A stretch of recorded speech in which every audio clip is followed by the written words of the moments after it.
All right, let's get started. We are on lecture 24.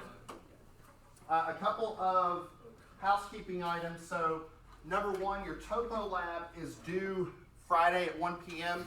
I'm going to check with our IT guy after class just to make sure that the folks who have Apples and who requested a remote connect, that they've got all the tools needed to be able to do that. I've already gotten the remote connect machines assigned, but just to make sure everybody doesn't have any issues doing that, what I would say is just check Teams. If there's anything, any additional info that you need, I'll post it there. Homework 8 was due today. How'd the curve homework go? Not too bad. Hopefully it was pretty simple. I am assigning your, and I hope you'll like this, last homework today. When? Yes, when? Okay. I know the lingo. It will probably be posted later this evening, though. I meant to get it prepared over the weekend, but I decided it would be a good idea to develop a sinus infection over the weekend, so it kicked my butt. That didn't happen. So I'm going to post it this evening, but it's not going to be due until after break anyways, and so I imagine that everybody's going to be spending their time working on the topo anyways, so I'll get it done today. Today what we're going to do is close out one of our final topics, or start, I guess I should say not close out, but start one of our final topics in this semester, which is focused on earthwork calculations. What we're going to be doing today is focusing on areas, and then on Wednesday we'll talk about volumes, and then when we come back from break, we'll talk a little bit about, specific items in construction engineering that you need to be aware of. And that, ladies and gentlemen, is the end of CE 241. So, you don't have to be too happy about it. I mean, I thought we were having a good time. I'm just kidding. Okay, so I want to talk about earthwork today. And I want to talk about our goals with earthwork. And more specifically, I want to talk about a specific task that you need to master in the land of earthwork, and that's computing area, okay? So just to sort of recap what we've been doing, we've been looking at route-based projects like roads and highways and things like that, and we've been looking at it from different perspectives. A couple weeks ago, we were looking at it from the plan view perspective and providing smooth transitions along a route through the use of horizontal curves. That was 2 weeks ago. Last week, we covered the route-based projects from a profile perspective, or an elevation view perspective. And so we were looking at installing vertical curves in order to ensure a smooth transition. But now we've got the smooth transition stuff out of the way. And what we now need to look at is the section view, okay? And what we're interested in, more often than not, is computing earthwork quantities, okay? And what do I mean by that? So whenever you're doing a construction project, typically what you have to do is move earth from one place to another. I'll give you a somewhat visceral example. How many of you sort of like kept your eye on all the work that was being done at, say, Tanyard Station? Do y'all know where I'm talking about? Tanyard Station off of Exit 18, the new development with the Menards and the sheets and all that. Like, look at that site today versus what it looked like 5 years ago. Not the same at all, right? But really what they did is they just took earth and just moved it from one spot to another in order to generate a very specific profile, right? We have flat spots wherever the stores or parking lots are. We've got the earth on a 1 to 2 slope, or probably a 1 to 2 slope everywhere else, right? That took the movement of earth from one place to another. And earthwork is a construction pay item that can add up quite a bit for a civil engineering project. Now, in terms of terminology, we have 2 terms that I'm going to throw out, and I just want to get these terms defined right now. Those are cuts and fills. A more technical term for cuts would be excavations, and maybe a more technical term for fills would be embankments, okay? But a cut is a material that is removed from its natural location, and a fill is a material that is placed in a different location. And really, it's usually placed and compacted, Okay, so there's a little bit of work on either end. Okay, now usually what we will do is track earthwork by the cubic yard. Okay, and what we're really trying to do in a construction project from start to finish is balance the cut and fills. Okay, and so what balancing the cuts and fills means is that we are not, here's the site before and the site after, and really what we want to do is take the site from start to finish and just manipulate the earth that's on the site. We usually don't want to have to truck too much earth from another source onto the site or vice versa. We don't want to have excess cut or excess fill. We usually try and keep those balanced as much as possible. Sometimes that's not possible, but when possible, we try and maintain that. Now, when we're talking about route-based projects like roads, highways, and what have you, we compute earthwork volumes. They're on a linear basis, and this is an incredibly basic formula. This is incredibly basic, but to give you kind of the gist of what I'm talking about here, when we compute volumes, what we're doing is we're essentially saying the area of a cross section times the linear distance across the center line, right? And that's really basic because we've got a couple of different ways we can do that. But to keep it simple, if I have, some object, right, and it has some length, right, I can compute the volume as the area times the length, okay? So what we're going to focus on today from a math perspective is the areas, okay? That's going to be our focus today. And if you notice here on the whiteboard, I've got a number of different ways that we can compute areas in land surveying. And I would say these first four, I have this term exact, that these four should give you the same answer, but they're subjected to like rounding errors and things like that. That's why I throw the term exact there. But section templates, that is approximate. You are not going to get the exact answer with those. And you'll see what I mean when we get into that. But that's sort of our focus of today, is to try and look at areas. Now, I do want to throw out a couple of items at you when we're looking at a cross-section. So does anybody recognize these drawings? Are these familiar at all? We might have looked at these drawings a few months ago during our first plan reading lab. Y'all remember that? Well, guess what? We're going to look at them again here in a couple weeks when we come back from break. Because now that you've been through the class, we're going to go back to these plans and go, okay, now let's start asking some specific questions about stations and curves and stuff that now you're more familiar with, okay? But whenever you're looking at a cross-section, so let's just make sure we're all on the same page. So a cross-section shows a slice along the route at a given section. So this is a cross-section at station 1592, right? Whenever you're looking at a cross-section, so we have X and Y axes. The X-axis, whenever you're reading along the X-axis, it will tell you the distance either left of or right of the center line. So X equals 0 is right at the center line of the project, and then any positive X value is to the right of that, any negative value is to the left of that. If the X-axis is the distance left or right of the center line, the Y-axis is the elevation, right? Because this is X, this is Y, and Z is in and out of the screen. Z is along the route, okay?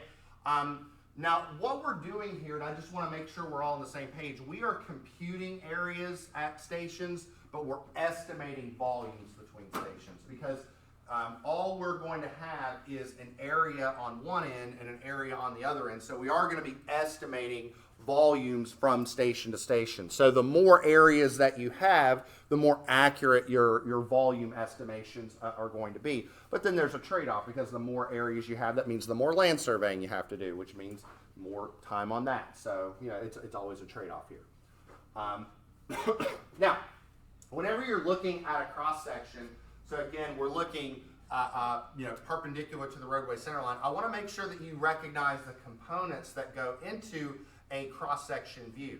So specifically, what you should be looking at in a cross-section, especially for a construction-based project, is you're going to be looking at both the existing ground and the proposed ground. So the existing ground would just be the existing surface of the earth before construction begins, and then The next thing that you'll see is what does it look like when the earthwork is done.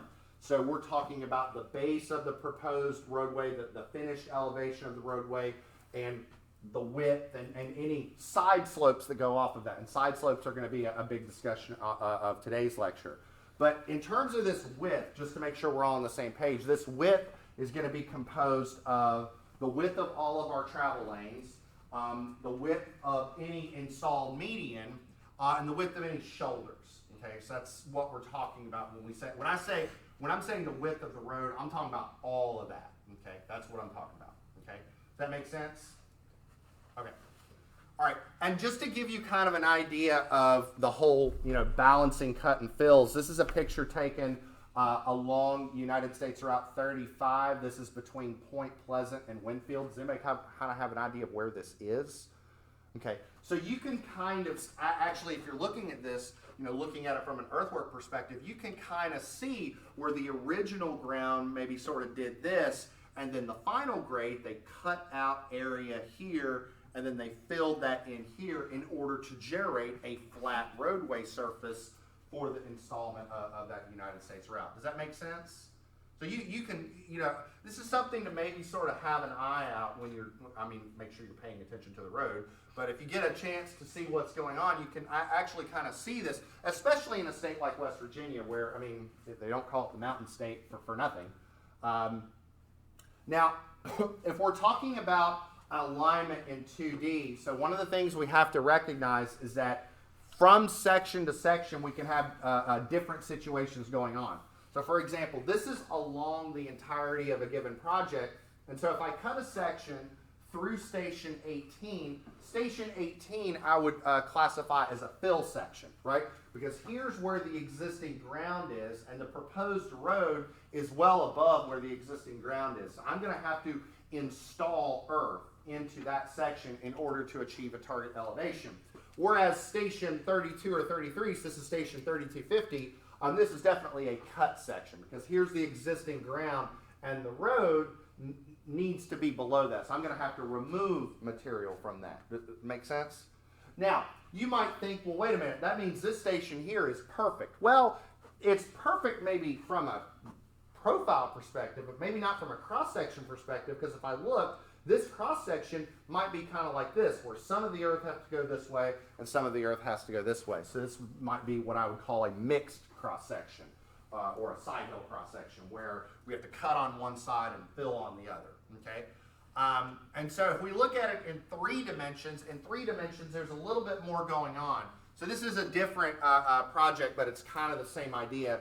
So here we've got a proposed road project, 2-lane road that's going along these stations. It goes from Station 10 to Station 13. So if we look at this, anything from Station 10 to Station, let's see, about, I don't know, right here, the Station 1121, this is all 100% pure fill, okay? But now we can see from here, from Station 1121 to about right here, we can see where the road, where the existing ground starting to trail over across the road. So we've got some mixed side hill sections right here, and then from Station 64 and on, it's all cut, okay? So we're removing all that. But again, the goal is to try and balance those cut and fills along the entirety of the project, okay? Does that make sense? Now, again, in order to compute volumes, we need to compute areas. Before we get into areas, I do want to talk a little bit about field notes, okay? Because what you're going to have to do is take these field notes and interpret them into data that we as surveyors and engineers can deal with, okay? So I kind of want to show you some cross-section leveling field notes. So this is taking it back a little bit. These are actually some differential leveling notes, okay? Now, one thing that's a little odd first time you see it is that the stations are actually starting here and working up. So this is actually the beginning of the project, and we're working up to the end. That's probably a little backwards from how we did it in lab, but it doesn't really matter as long as you're tracking everything correctly. So what's happening is, so where do we start? We start with a benchmark, okay? So we set up our level somewhere, okay, and we say, okay, I'm going to backside the benchmark, okay, and if I know the elevation of the benchmark and I've back sight, I take the elevation plus the back sight, and I get this, and that's the height of the instrument, right? And then I take the height of the instrument, and I subtract this, and I get the elevation of this station. So height minus this gives me that. Height minus this gives me the elevation, right? So let's look at station 1, just for example, okay? So I take the height of the instrument, and I subtract the foresight. So what is that? What if I take 98.23 minus 5.6? What do I get? I probably get, what, 92.6? Right, does everybody see that? And notice here, this 5.6, 5.6. Okay, so maybe now what I ought to do is I ought to try and explain what's going on with this right here. Well, here's what's going on, okay?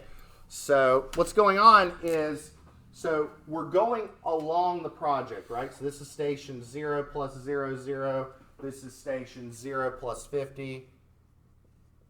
And then station 1 plus 0, 0. Well, if we look in cross-section view, right? So cross-section view, here's the center line, right? Here's the center line, and in cross-section view, the land is going to be doing all sorts of things, right? So what we'll do is we'll get the elevation right here, the elevation at the center line, which in this case the elevation is 92.6. But the other thing that we'll do is we'll get the elevation, let's say right here, 12 feet from the left. So here, see where I got the 12? We're going 12 foot over. Maybe now what I'll do is I'll get another elevation that's, I don't know, 28 feet over. And another elevation here that's 52 feet over. And for each of these points, I'm going to get an elevation, an elevation, and an elevation. So I have x comma y data for the existing ground, right? So these are the coordinates to the left, and these are the coordinates to the right. So for every one of these stations, I have a profile. Now notice how the distances are slightly changing. Like here we go, 10 foot over, then 25 foot over, then 50 foot over. But here we go 8 foot over, and 25 over, and 50 foot over. Why would you do that? Well, you all just did a topo lab. You know that maybe what you want to try and do is capture the high points and the low points on the Earth. And so as you're going down that station, you look, I probably need to take this measurement at 8 foot because that's where the high point is, right? Or low point, or what have you. Does that make sense? Okay, so you'll notice that for every station, we have a profile. Every station, we have this profile right here, right here. Why don't we have anything right here? Why is there nothing there? What's that? That's the cross. Well, no. Well, these are all cross sections, but what is this? That's a turning point. Oh. But you were on the right point. You were on the right track. The center. Yeah. So what's here? But let's take a look at the notes and see what happens. So the instrument is set up, right? And the instrument's taking all these foresights. Why is there a turning point? Because along the route, the surveyor's like, I need more room, right? So we'll set a turning point, we'll take a shot, and then we'll move the instrument. I don't care about cross-sectional elevations here. I only care about cross-sectional elevations at the stations that I'm interested in. Does that make sense? So that's why you don't see any of these here and you don't see them right here, because I don't care about it along some benchmark. The benchmark was just there as a reference to get elevations where I do care. Okay? Make sense? It's like the lab that we did with leveling. Like, I really don't care what the elevation of the benchmark is. I cared about what the elevation of the fountain was, right? The benchmark was just a reference, right? Make sense? Okay. All right, so let's talk about computing areas, okay? And there are a number of methods to compute areas, okay? And so what's going to happen is we're going to take the survey data that we generate in the field, and we're going to take it and we're going to process it. We're going to process it to get some x comma y coordinates, as it were, for the points in question. Then we need to compute some areas. So there's a couple of different ways of doing that. And the first thing that I would mention is that there's always CAD, right? I mean, you can always open up CAD, draw a shape, and just measure the area, right? I mean, CAD has automatic tools to do that. So I just want to be crystal clear, that is a way to do it, okay? Another way, if you have like a physical copy of the area, is to use what's called a planimeter. So this is a planimeter, okay, and I've got an image here on the slide. And the way that a planimeter works is, and we're going to do this in labs, everybody's going to get a chance to use this, but the way a planimeter works is you turn this on, and the first thing you need to do is you need to specify the scale of your drawing, okay? And then basically what you'll do is you'll hit start, and you'll set it here, and you'll do that. And what it does is it measures the amount of turns that it's doing, the amount of movement it's doing, and it will take the area and scale it and tell you that that lot is 6.29 acres or whatever, right? It will do that for you. And so we're going to do that in lab when you come back from break. But this is another way of doing it. And I would say that CAD and a planimeter are sort of like the, put the blinders on and let the software do it methods, if that makes any sense. There's no real intuition as an engineer. You don't really need to do anything, okay? The other approaches, though, do require a little bit of work on your part, okay? And I've got 3 approaches that I want to mention. The first is what I would call the area by simple shapes or simple figures. So basically what I'm doing is I'm breaking down a cross-section into triangles and trapezoids where I could just compute the areas directly. The second is what I'm calling the shoelace formula. And you're probably like, why is he calling it the shoelace formula? Don't worry, you'll see why. But I would say that of these 3 computation methods, I find the shoelace formula to be among the easiest. It's easy and it works and it's fast. Another method is to use what are called section templates. So a section template is an approximation. It basically looks at the cross section and says it looks about like this. We'll use these approximations to compute the area. So it's not going to give you an exact answer. It's going to be an approximation. Okay. So let me show you. Let's just walk through each of these. So simple shapes would be, okay, here's my cross section, and let's say I'm trying to compute all of this area. Simple shapes would basically say I can take this and I can break it down into either triangles or trapezoids. So if I have, this right here, and let's say this is my cross section, right? I can compute, okay, this right here, this is a triangle. I have a height, I have a base, and I can say base times height over 2. That'll give me this area, right? And then the next thing I can do is I can say, okay, well, what about this point right here? Well, this shape is a trapezoid. And how do I get the area of a trapezoid? I take H1 and H2, this height and this height. I average them, multiply them by this width, and there you go, right? So, I'm going to go through this in a little bit more detail here in a bit, but I'm going to go through it at a very high level because I got to believe that you all can do base times height over 2 and do this. I've got to believe that part's pretty easy, okay? What I am going to focus on, though, are the things that are probably kind of new, okay? Now, one of the things that's new is this shoelace formula, okay? Now, I'm going to show you the mathematical what I would say definition of it, and then I'm going to show it to you in practice, and I think you're going to find that this is incredibly easy, okay?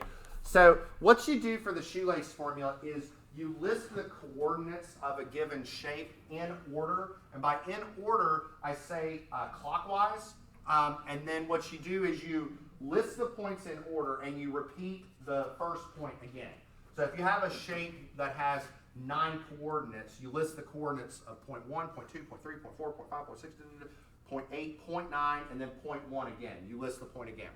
And then what you do is you take the products of x times y, but you do like xi and then yi plus 1, and then you do the inverse. You do yi times xi plus 1, and then basically what you do is you take the sum of these, take the sum of these, take the difference of them, absolute value multiplied by half. And I'm sure some of you are like, oh my goodness, that looks complicated, okay? Let me show you how it works in practice, okay? So I have here a very basic shape, and I kind of want to walk you through how it's done. So imagine that before this, I asked you to find the area of this shape. This looks kind of tough, right? This is not easy, right, to compute the area of this. Well, let me show you how it works, okay? So notice here I've got 0.1, 0.2, 0.3, 0.4, 0.5, and I have them numbered such that they increase, so 0.1, 0.2, 0.3, 0.4, 0.5, they go clockwise. Okay? So what I'm going to do is I'm going to list 0.1, 0.2, 0.3, 0.4, 0.5, 0.1. I'm listing 0.1 again. Okay? And then what I'm going to do is I'm going to list the x and y values. Okay, so this is 1 and 6. So where am I getting 1 and 6? It's just the coordinates. Okay, 1 and 6. And then we've got 8 and 5, 4 and 4, 7 and 2, 3 and 1, and 1 and 6 again. Okay, so list them in order, and then repeat the first one again. And then what I'm going to do is these indices that were mentioned on the last slide, this x sub I times y sub I plus 1. So that would be like x1 times y2, or x2 times y3. And so the way that I set this up is I say do all the products this way. So we'll do these products. Here, I'll do that in another color. I'll do that in another color so it's not too crowded. So we'll say products this way, products this way, products this way, products this way. Okay? And so what do I get? I get 1 times 5 is 5, 20, 8, 7, 18. Right? With me on that? Then what I'll do is I'll do the products this way. Okay, and what do I get? I get 48, I get 20, I get 28, 6, and 1. By the way, what does that look like? It looks like a shoelace. I'm not kidding. That's why we call it shoelace formula. Okay, then what we do is we just sum up each column. Okay, so we sum up each column. The sum of this column is 5, 25, 33, oh, wait, that's 32. Yeah, it would help if I could do basic math. Okay, so that's 40, right? That's 40, 45, 52, that's 70. And then right here we've got 68, 96, 102, 103, right? And so the area is just the difference of these, absolute value over 2, which is 16.5. That's it. That's the shoelace formula. So again, I can show you that very funky math, but in the end, you can just see that's very easy. Yes, sir? Using that, what if you had like an even number of points? Because where you add the P1 at the end of it, it sets it all at like in pairs if you had an extra point. So it's not done in pairs, so it's just the number of points plus 1. So it doesn't matter if you have an odd number of points or an even number of points, it'll still work. Yes, yeah. So all you do is, so if you have 6 points, you just do 1, 2, 3, 4, 5, 6, 1, and just do all the products this way and all the products this way. So it won't matter. Any other questions? So again, I find this to be the easiest approach to compute areas of shapes like this. And I mentioned this a while back that when we were doing traverses, if we wanted to compute the area of a lot, remember the very end of a traverse, you've got coordinates of all the points. It wouldn't be that difficult to set this up in Excel in the space of like 2 minutes, so it's very, very easy, okay? The other thing I did want to mention is what are called section templates, and these are listed in your slides, and I just posted these to Blackboard right before class, so I don't expect you to write all these down. But essentially what a section template is it basically says, okay, dependent upon the way that your land lays, you could either use this level section template, you could use this 3-level section template, 5-level section template, and you could probably find more if you spend a little bit of time on Google. But the idea is that you take the lay of the land and say, we're probably about a 3-level section template. And so you compute the distances based on the elevations that you're given and use these very handy plug and chug formulas to compute the areas. I sort of like these section templates more as a check because if I'm going to go through all the work of doing this or this, like there's really no point in using these unless you want to use it as a means of checking your work. Like this answer is not going to match these, but it should be pretty close. So it's a nice little way of checking it. Now to be clear, this, for example, this is shown as a cut section and this is a fill section, but you can use these templates interchangeably. Like this 3-level section could be used for a cut or a fill. It wouldn't really matter. All you need are the respective distances and elevations. The math is going to come out the same way. So let me show you kind of some tricks or maybe take a more real-life example and go through the process of actually computing all of this. Now, a lot of these calculations I've kind of summarized in these slides, so I'm not going to do like everything, but I'm going to go through the stuff that I think you're going to have the most difficult time with, and then I think with everything else you can probably fill in the gaps. So what I have here is a set of field notes from a differential level survey that was done for earthwork calculations, and this was done at station 24. So what I have here is the elevation at the center line, a couple points to the right of the center line and a couple points to the left of the center line. So for example, here's the height of the instrument. So if I take the height of the instrument minus the foresight, I get this. Height of the instrument minus the foresight, I get that. Height minus this, I get that. Height minus this, I get that. So that's where this top row is coming from. This middle row is the foresight readings that I would get in my auto level. And so middle row, so take this minus the middle row, it would give me these. And these are the x distances, right? These are the distances along the x-axis, okay? So we're going to calculate the area of the cut or the fill, dependent upon what it is, using, I would say, the 3 methods that we need to do by hand. Now, a couple things that are worth mentioning. Okay, so let's see if we can interpret some things. Okay, so the field book depicts the existing ground. So these elevations right here are the existing ground. Now let's take a look at these bullets right here. It says the road bed is going to be 30 foot wide with 1.5 by 1 slopes, but it says here the subgrade elevation at the station should be 858.9. So let's think about that. Here are the elevations.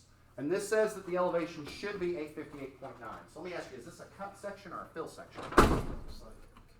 It's a cut. That's exactly right, okay? Because this is what the elevation is, and it should be 858.9. So we have to remove material from the ground in order to achieve this target elevation, right? So what's going to happen, and you're going to see this here in a bit, okay? So we're going to take this data right here and sort of like plot the road, right? And then, or plot the existing ground. The roadway is going to be like somewhere right here, and then it's going to trail off like that. And what is the slope right here? 1.5 is to 1, okay? And then what we're going to do is use that in order to do some earthwork calculations, okay? Does that make sense? Okay. Oh, here we go. So the first thing that I've got here, so I'm going to spend some time here on this slide because I want this to kind of make sense. So the first thing that I did is I took some x and y coordinates and I plotted them in Excel, okay? So let's take a look at this. So this x and y coordinates, where did I get this? This is the blue data right here. And where did I get that? I got it directly from my field notes. So the x column are just these values right here. So everything to the left of the section I'm taking is negative. Everything to the right of the section I'm taking is positive. So where the center line is, I'm taking that to be 0. Okay? And then the elevations are the y. And so when I plot that, I get this right here. Okay? With me so far? Okay. Now, the other thing that I plotted is this. Okay? This orange line. How did I get this orange line? Well, the orange line is the road, okay? What did the problem say? The problem said the road was how wide? 30 feet. So 15 feet on either end. So this is x equals negative 15. This is x equals positive 15. And what's the y? The y is 858.9 because at the end of the day, we were told that the road would be 858.9. So in terms of my naming, I've done this clockwise because you can see A, B, C, D, E, F, G, H. And then I put a point here in the middle called O because I'm going to use that as my reference for computing the areas. Okay? Make sense? All right, everybody with me so far on this? Okay, so now what I'm going to do is I'm going to take this line right here and I'm going to extend it out, okay? And so I need to determine this point and this point. I need to figure that out, okay? I need to figure out where these intersect, okay? Now I'll go ahead and tell you these are the answers, okay? But how do I do that? I do that using some basic algebra, okay? And so let me walk you through this because this part I want to make sure makes sense, okay? So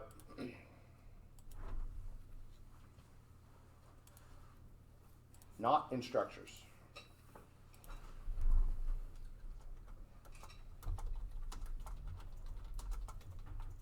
Okay, so let's go through how we would compute the areas, or sorry, these coordinates. And so let me show you how this works, okay? So what we're going to do is we're going to focus on trying to figure out the coordinates of this point right here, this point R, okay? Now, let's take a look at our cross-section right here. So I've got A, B, C, D, E, F. And so here's G. And this is going to come up like that. So I'm going to assume for the sake of discussion that point R is going to be between E and F, right? So in the beginning of the problem, you might not know that. But I think just based on the geometry and based on what's going on here, I think that's a pretty safe assumption. So what we're going to do is we're going to compute coordinates of this point R. And what is R? Again, R is just where my proposed grade line intersects the existing road. Okay, that's where that is.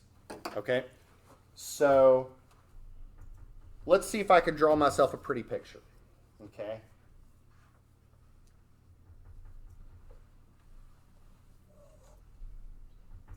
Okay, so I've got point E here and point F here. Now point E, based on my field data, is 12,869.0, and F is 50, oh, not 15, it's 50.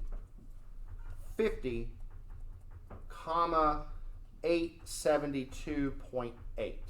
Okay, so I'm getting that just from right here, from my basic field notes. So I've got the point E and point F. So these are these coordinates, and I'm just plotting them out. Okay? And the next thing I'm going to do is I'm going to locate this point G right here, and then we're going to get some calcs done. Okay? So point G,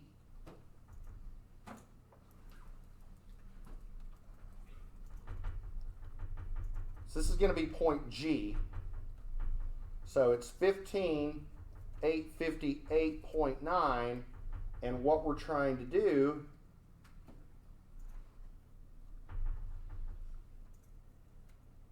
is figure that point out right there. Right?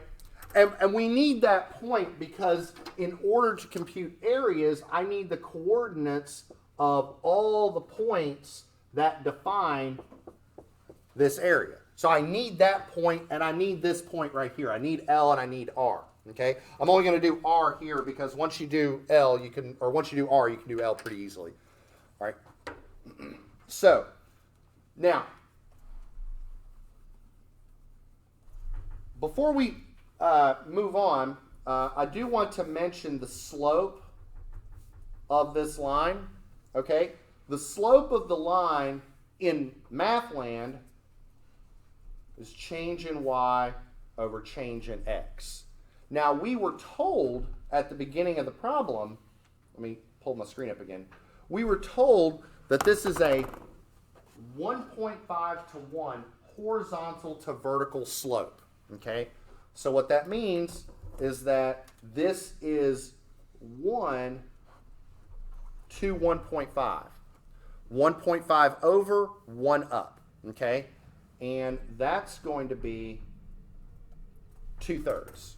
Because it's 1 over 3 halves. So 1 over 3 halves flip fraction. Okay? Make sense? All right. So how am I going to go about this problem? How am I going to do this? Okay? Here's how I'm going to do this. Okay. So step 1 is going to be equation of line EF. I'm going to figure out the equation of this line. And then the second thing I'm going to do is figure out the equation of this line, set them equal to one another, and solve.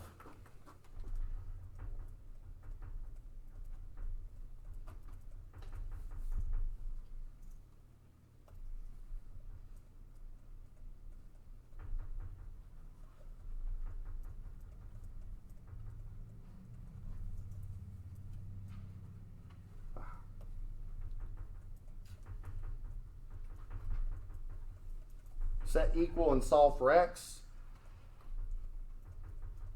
Plug in and solve for y. So this is going to be my process. Okay? So let me show you how this works. All right. So step 1. Okay?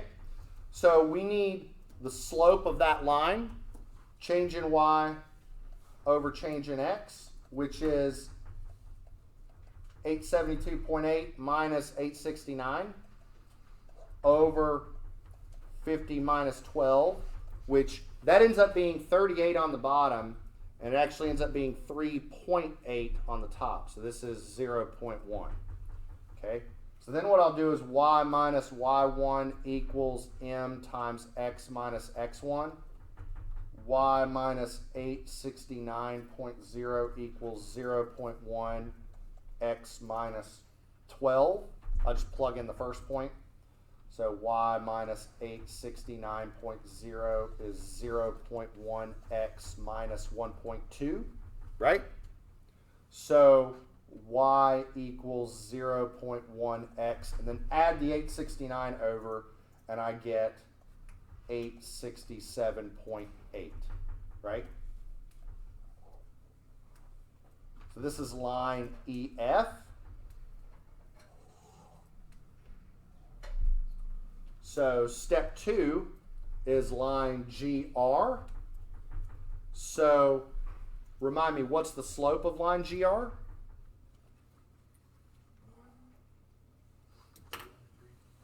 This line right here, the slope is 2/3. So I have the slope and I have a point. So 2/3 y minus y1 equals m times x minus x1. Y equals 858.9 minus, or equals, that's supposed to be a minus. 2/3 times x minus 15. So y minus 858.9 equals 2/3 x minus 10. So y equals 2/3 x plus 848.9. So I've got this equation right here. So I've got the equation of line EF, the equation of line GR. So if I set those two equal to one another and solve, that will tell me where point R is, which is what I'm trying to figure out. So what do we do here? We say 0.1x plus 867.8 equals 2/3 x plus 848.9. So what I'll do is I'll subtract, I can do better than that, subtract 848.9 from both sides. So that will cancel. And then what I'll do is I'll subtract 0.1x from both sides so that that will cancel. And what do I have? I have 18.9 equals. And this ends up being, if you do it in your Casio, it'll actually give you a fraction. 17 over 30 times x. So x is 30 over 17 times 18.9, which it ends up being like 33.36. And then the only thing left to do is to take that value and plug it into one of the expressions. So we'll do the first one. Y plus 0.1, or y equals, why not say plus, equals 0.1x plus 867.8. Y equals 0.1 times 33.36 plus 867.8.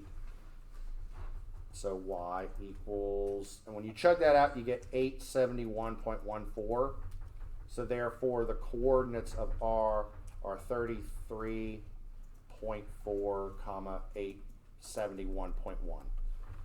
So what am I doing? I'm just taking this equation, setting them equal to another, solve for x, take the value of x, plug it into either one, it doesn't really matter, and getting the value of y. So that is the value of that point. We could do the same thing over here, okay? Now, in an effort to not rush this, I think what I'll do is I'll pick up the rest of this in lecture on Wednesday. But what I'll do is I'll walk through the rest of these computations if you'd like. I'll probably do it a little quickly because the slides are on Blackboard. Because after this, the rest of it's pretty straightforward. So like what I did is now that I've got the coordinates, I just did a shoelace computation, got an area, did a simple shapes, got an area, did a template, I got an area. But I'll go through that maybe in a tad more detail on Wednesday so that I'm not rushing through it. And then on Wednesday, we're going to start discussing how to take these areas and computing volumes out of them. So with that, that's all I've got, everybody. I will see you all on Wednesday. And I'll pull the code up one more time.